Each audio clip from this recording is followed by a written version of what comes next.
Welcome to my YouTube channel Madni Talimat. Please subscribe and press the bell icon for more videos. بسم اللہ الرحمن الرحیم السلام علیکم ورحمۃ اللہ۔ معزز سامعین کرام، آج کی اس ویڈیو میں آپ کی طرف سے پوچھے گئے چند ایک سوالات کے جوابات دینے جا رہا ہوں۔ آپ سے ریکویسٹ ہے ویڈیو پوری دیکھیے گا، جن دوستوں نے سوالات پوچھے ہیں ان کو ان کے سوالوں کے جواب مل جائیں گے، اور دوسرے احباب بھی ضرور اس ویڈیو کو دیکھیں تاکہ ان کے علم میں بھی اضافہ ہو، اور ہو سکتا ہے ان کے مائنڈ میں بھی کوئی سوال ہو اور اس کا جواب ان کو اس ویڈیو میں مل جائے۔ تو چلیں جی شروع کرتے ہیں، میں آپ کا وقت زیادہ نہیں لیتا، ہم سوالات کی طرف آتے ہیں۔ پہلا سوال پوچھا گیا ہے کہ اگر قبر سیلاب کی وجہ سے، بارش کی وجہ سے بیٹھ جائے، زمین میں دھنس جائے، تو کیا اس کو ٹھیک کر سکتے ہیں؟ ٹھیک کرنا جائز ہے یا نہیں؟ یہ بہت اچھا سوال پوچھا گیا۔ آپ نے اکثر دیکھا ہوگا جب بارشیں ہوتی ہیں زیادہ، یا سیلاب کا پانی آ جائے، یا ویسے بھی کئی مرتبہ ایسا ہو جاتا ہے قبر بیٹھ جاتی ہے، دھنس جاتی ہے، تو پھر لوگ یہ مسئلہ پوچھتے ہیں۔ تو اس حوالے سے یاد رکھیں اس مسئلے میں اختلاف ہے۔ بعض علماء کرام فرماتے ہیں کہ مردے کو باہر نکالنا اور پھر اندر سے قبر کو درست کرنا، ایسا کرنا یہ ٹھیک نہیں ہے، کیونکہ یہ مردے کا اور رب کا راز ہوتا ہے قبر کے اندر، ٹھیک ہے؟ تو راز کو راز ہی رہنا چاہیے، اسے ظاہر نہیں کرنا چاہیے۔ تو بعض علماء کرام تو منع کرتے ہیں کہ ایسا نہیں کرنا چاہیے۔ ہاں، باہر سے اگر آپ قبر کو درست کرنا چاہیں تو وہ کر سکتے ہیں، مردے کو باہر نکالنا اور پھر اندر سے قبر کو درست کرنا، یہ اس کی بعض علماء کرام اجازت نہیں دیتے۔ اور بعض علماء کرام فرماتے ہیں کہ اگر میت ابھی تازہ دفن کی ہے اور لاش ابھی ٹھیک ہے، اگر اس کو باہر نکالا جائے تو وہ لاش کو اس میں کوئی حرج نہیں آئے گا، کوئی مسئلہ نہیں آئے گا، وہ صحیح سلامت رہے گی، تو پھر اس کو آپ نکال کے اندر سے قبر درست کر سکتے ہیں، اور پھر آپ اس کو دوبارہ وہیں پر دفن کر دیں، ٹھیک ہے نا؟ بعض صورتوں میں لوگ ایک جگہ سے وہ میت کو منتقل کر کے دوسری قبروں میں رکھتے ہیں، تو ایسا دیکھا گیا ہوتا ہے، ٹھیک ہے جی، کر سکتے ہیں۔ اب میرا اس مسئلے میں جو ذہن ہے اور میں جن علماء کرام کے ساتھ ہوں وہ یہ ہے کہ جو رب کا راز ہے بندے اور اللہ کے درمیان، اسے راز ہی رہنا چاہیے، ٹھیک ہے نا؟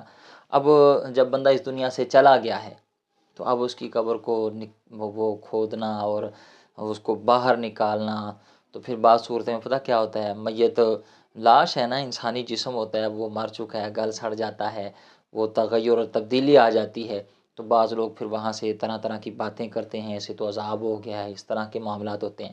تو یہ رب کا اور بندے کے درمیان ایک پردہ ہے، راز ہے، تو اس کو راز ہی رہنا چاہیے۔ ہاں، اگر کسی میں ہمت ہے اور اس کو نکال کے وہ ٹھیک کر سکتا ہے تو پھر بھی اس میں کوئی حرج نہیں، ٹھیک ہے نا؟ لیکن بہتر یہی ہے کہ جی اس کو آپ اوپر سے ہی درست کر دیں اور باہر مردے کو نہ نکالا جائے۔ اور دوسرا سوال بھی اسی سے ملتا جلتا ہے کہ کیا قبر کا دھنس جانا عذاب کی نشانی ہے؟ تو یاد رکھیں جو لوگ یہ بات کرتے ہیں نا کہ قبر کا دھنس جانا، بیٹھ جانا، کھل جانا یہ عذاب کی نشانی ہے، تو ایسے لوگ جہالت میں زندگی گزار رہے ہیں۔ اور ایسے مفتی آپ کو نا بہت سارے مل جاتے ہیں، یہ مفت کے مفتی ہوتے ہیں، چائے کے پھٹوں پہ مل جاتے ہیں، تاش کھیلتے ہوئے وہ آپ کو مل جائیں گے، آپ کو اس طرح بہت سارے مفتی وہ مل جاتے ہیں چوکوں میں، چراہوں میں۔ آپ کبھی تاریخ پڑھ کر دیکھیں، بہت سارے بزرگان دین اکابرین ایسے ہیں جن کی قبریں بارش کی وجہ سے، سیلاب کی وجہ سے یا کسی اور وجہ سے بیٹھ گئیں یا کھل گئیں، اور بعض صورتوں میں ان کی نعشوں کو نکال کر دوسری جگہ منتقل کیا گیا ہے۔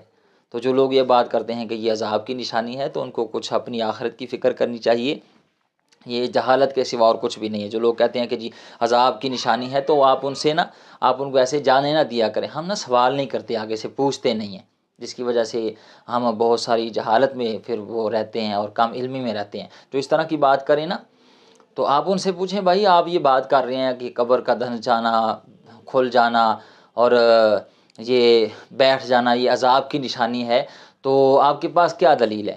یہ قرآن سے ثابت ہے یا نبی پاک علیہ الصلوۃ والسلام کی حدیث سے ثابت ہے یا صحابہ کرام کا اس طرح کوئی قول موجود ہے؟ بتائیں کہاں سے ثابت ہے۔ اگر کہیں سے ثابت نہیں تو پھر آپ کیوں اللہ رسول پر جھوٹ باندھ رہے ہیں؟ کہ آپ کو کوئی غیب کا علم ہے کہ جی وہ فلاں کو عذاب ہو گیا؟ اس طرح کی باتیں کرنا یہ من گھڑت ہیں اور جہالت کے سوا کچھ بھی نہیں۔ کہیں سے بھی ثابت نہیں ہے کہ قبر کا بیٹھنا یا قبر کا کھل جانا، دھنس جانا یہ عذاب کی نشانی ہے، یہ ایسا کچھ بھی ثابت نہیں ہے۔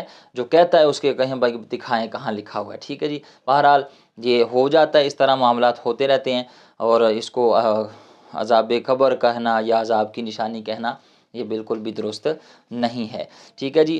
آگے ایک سوال پوچھا گیا ہے کہ گھر میں بلی پالنا کیسا ہے۔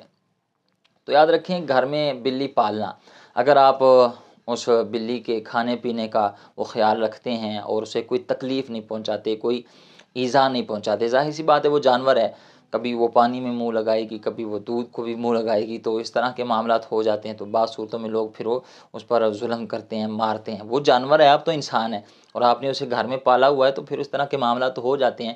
تو اگر آپ اسے ایذا نہیں پہنچاتے، اس کے کھانے پینے کا بر وقت خیال رکھتے ہیں، تو پھر تو پالنا درست ہے، جائز، اس میں کوئی حرج نہیں۔ مشہور صحابی رسول ہیں حضرت ابو ہریرہ رضی اللہ تعالیٰ عنہ، ان سے بلی پالنا ثابت ہے، اور ابو ہریرہ کا معنی ہی چھوٹی بلی والا ہے، ٹھیک ہے نا۔ تو بلی پالنا گھر میں یہ جائز ہے، لیکن اس کے کھانے پینے کا خیال رکھا جائے اور اسے کوئی تکلیف نہ پہنچائی جائے۔ ایک سوال پوچھا گیا ہے کہ ایک شخص بہت زیادہ زنا کا مرتکب ہو چکا ہے، تو اب وہ توبہ کرنا چاہتا ہے، تو کیا اس کی توبہ اللہ کی بارگاہ میں قبول ہوگی، اور توبہ کا طریقہ کیا ہوگا؟ تو اس حوالے سے پہلی بات تو یہ یاد رکھیں کہ مایوسی، نا امیدی اللہ کی رحمت سے یہ کفر ہے، ٹھیک ہے نا۔ اللہ کی رحمت سے نا امید نہیں ہونا چاہیے۔ اگر کوئی شخص زمین اور آسمان کے درمیان جو والی جو جگہ ہے یہ ساری گناہوں سے بھر دے، تو پھر بھی اسے اللہ کی رحمت سے نا امید نہیں ہونا چاہیے۔ میں آپ کو کوئی حوصلہ نہیں دے رہا کہ آپ گناہوں پر دلیر ہوں اور گناہ کرتے جائیں، کوئی بات نہیں، اللہ معاف، ایسی بات نہیں ہے، بلکہ یہ اللہ کی رحمت سے نا امیدی کی طرف بندے کو نہیں جانا چاہیے۔ بندے کو گناہوں سے بچنا چاہیے۔ اگر جانے انجانے میں گناہ ہو جائیں تو پھر توبہ کا بھی دروازہ بند نہیں ہوا، اللہ تعالیٰ نے توبہ کا دروازہ کھلا رکھا ہوا ہے، اور اس کی رحمت بڑی وسیع ہے، وہ معاف کر دیتا ہے۔ اگر کوئی بندہ پکی اور سچی توبہ کرے تو اللہ تعالیٰ اپنے رحم و کرم سے معاف فرما دیتا ہے۔ اب ایسا شخص توبہ کس طرح کرے جو بار بار زنا کا مرتکب ہو چکا ہے؟ تو اس حوالے سے کچھ باتیں سمجھنی ہوگی۔ پہلی بات تو یہ ہے کہ شرمندگی اور ندامت کے ساتھ پکی سچی توبہ کرے، اس طرح کی توبہ کرے کہ نبی پاک علیہ الصلوۃ والسلام نے فرمایا توبۃ نصوح جو ہوتی ہے نا، اس کا مطلب یہ ہے کہ جس طرح گائے کے، بھینس کے تھنوں سے نکلا ہوا دودھ واپس تھنوں میں داخل نہیں ہو سکتا، اس طرح بندہ دوبارہ اس گناہ کی طرف ناجائز گناہ، جس گناہ سے وہ پکی سچی توبہ کر لے، تو شرمندگی اور ندامت کے ساتھ اس طرح کی توبہ کریں کہ دوبارہ اس گناہ کی طرف نہ جائیں، پہلی بات۔ دوسری بات، اب اس نے ارادہ کیا ہے توبہ کرنے کا، تو اس کے لیے دیکھا جائے گا کہ اس نے جس عورت کے ساتھ زنا کیا ہے کیا وہ عورت شادی شدہ تھی یا غیر شادی شدہ تھی۔ اگر اس نے غیر شادی شدہ عورت کے ساتھ زنا کیا ہے تو یہ اس نے اس عورت کے اولیاء کے ساتھ حق تلفی والا معاملہ کیا۔ اولیاء یعنی اس عورت کے جو والد ہیں، اس کے بھائی ہیں، تو ایسی صورت میں یہ دیکھا جائے گا کہ یہ اس عورت کے بھائی سے، والد سے معافی مانگے گا تو وہ آگے سے معاف کر دیں گے۔ تو اگر اس طرح کا معاملہ ہو کہ معافی مانگے اور وہ معاف بھی کر دیں گے، کوئی فتنہ و فساد نہیں ہوگا، جان جانے کا خدشہ نہیں ہوگا، کوئی مسائل پیدا نہیں ہوں گے، تو پھر ایسی صورت میں وہ معافی مانگے ان سے، ٹھیک ہے نا۔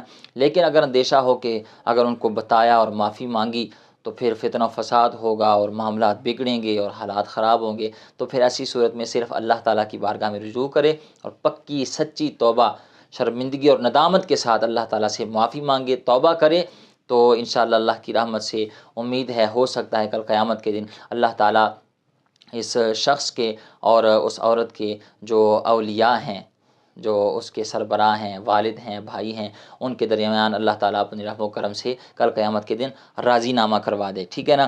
اب دوسری صورت کہ اگر شادی شدہ عورت کے ساتھ اس نے زنا کیا ہے تو ایسی صورت میں زانی نے اس کے شوہر کے ساتھ، یعنی جس عورت کے ساتھ، شادی شدہ عورت کے ساتھ اس نے زنا کیا ہے، تو اس زانی شخص نے اس عورت کے جو شوہر ہے اس کی حق تلفی کی ہے، ٹھیک ہے نا، تو شوہر سے معافی مانگنا ہوگی۔ لیکن اس میں بھی وہی صورت ہے کہ اگر اس کے شوہر کو بتایا اور اسے معافی مانگی اور وہ معاف کر دے گا تو پھر تو معافی مانگے گی، لیکن اگر اندیشہ ہو کہ اگر بتایا اس کو تو حالات خراب ہوں گے اور معاملات بگڑیں گے اور فتنہ و فساد ہوگا، جان جانے کا خطرہ ہوگا، تو پھر نہ بتائے، صرف اللہ تعالیٰ کی بارگاہ میں پکی سچی، بار بار میں آپ سے عرض کر رہا ہوں کہ پکی سچی توبہ شرمندگی کے ساتھ، ندامت کے ساتھ اس طرح کی توبہ کرے کہ واپس پھر کبھی اس گناہ کی طرف نہ جائے، تو پھر اللہ تعالیٰ کی رحمت سے امید ہے، ابھی دروازے کھلے ہوئے ہیں توبہ کے، اور اللہ تعالیٰ معاف کرنے والا ہے، کرم فرمانے والا ہے، مایوس نہیں اس کی رحمت سے ہونا چاہیے۔ وہ خود قرآن میں فرماتا ہے